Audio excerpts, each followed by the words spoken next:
Guys, how's it going? This is the daily challenge. It's called That Took a While. It's to beat Clock on Medium with no 4th tier upgrade, then you start with 250 cash. Overall, it was actually ridiculously easy. The only reason I lost lives is because I was being a total noob and I was trying to farm just a little bit too much, just to look cool, and it ended up making me look like an idiot.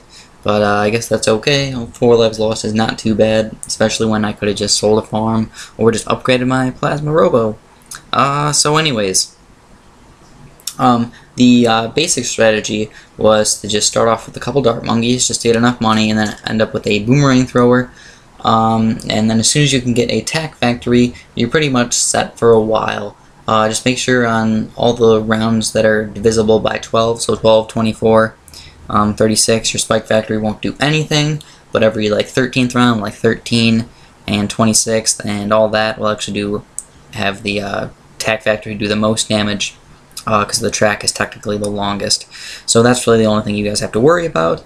Once you get your 2-3 boomerang monkey and or a couple 2-3 dart monkeys, pretty much just save up for a super monkey, and then you can pretty much just own the rest of the game. Once you get a plasma monkey, you are not going to die at all. You're going to rape everything. Beyond that, there's really nothing to worry about. I mean, especially if you go heavy farms like me. I mean, this is just like beating a regular map on medium. There's almost no difference whatsoever. And Clock is one of the easiest expert maps, so this really wasn't too bad at all. For the rest of the video, all I'm really going to talk about is something you guys might not really care that much about, but I figured I'll just talk about it for a little while just to teach some of you guys some stuff.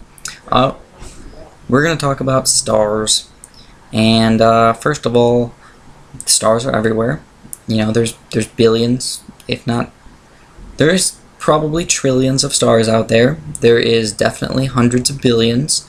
There is, for example, like a couple 100 billion stars in our own galaxy. That's quite a bit of stars. If you think about it, billions, yes, not millions, billions of stars in our galaxy. Just our galaxy, which there are thousands, if not millions of other galaxies. We don't actually know the number. The best estimate is right around 100,000 galaxies in the universe, if not a little bit more than that. I mean, I couldn't tell you the exact number, anywhere from 100,000. Some people go as high as 500,000. That's a lot. And if you're talking about hundreds of billions of stars per galaxy, it's a lot. So what is a star made of?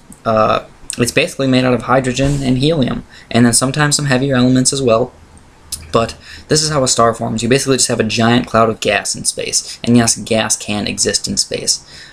Gas and dust pretty much everywhere in space. It's just how much of it is there. Now there's a lot of spots where there's really not that much gas and dust, but there's a lot of spots where there is a lot of gas and dust. And really all that happens is gravity takes over. If you have a little tiny spot where there's just a little bit more dust or gas, then that creates a spot where there's more gravity, and then everything starts coalescing or forming together closer and closer until you get something that's even heavier and then has more gravity. And basically it's just a cascading effect that absorbs all the dust and all that. And then, eventually, you have so much gravity in this one spot that it compacts everything so much, and then it gets very, very hot. Very hot. And all that really happens is you get all this stuff, which is basically mostly hydrogen, all compacted into a single, into like a kind of close, compact space.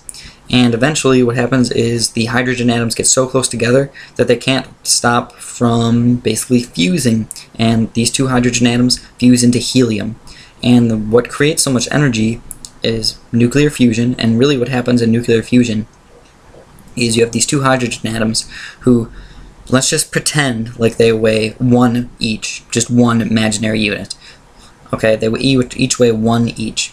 And then once you go to helium, they don't weigh 2. A helium atom doesn't weigh 2. It weighs like 1.99 or something like that. So what happens to that 0.01 imaginary units? It gets turned into pure energy. And if you remember, E equals EMC squared, or E equals MC squared, sorry. Energy equals mass times the speed of light squared, which the speed of light is obviously a really, really big freaking number. Times just a small, tiny bit amount of mass still is a giant number. And not just the speed of light, the speed of light squared. So a ridiculous number, guys. So that's why so much energy is released in the sun. Now there's a bunch of these collisions happening where you're turning hydrogen atoms into helium atoms all at once. So that's why so much energy is released. I could go into a lot more detail about stars, but I just wanted to tell you guys just a little bit. And then once the helium starts forming and releasing all this energy, basically it creates an equilibrium between gravity and the outward force of all of the energy being created.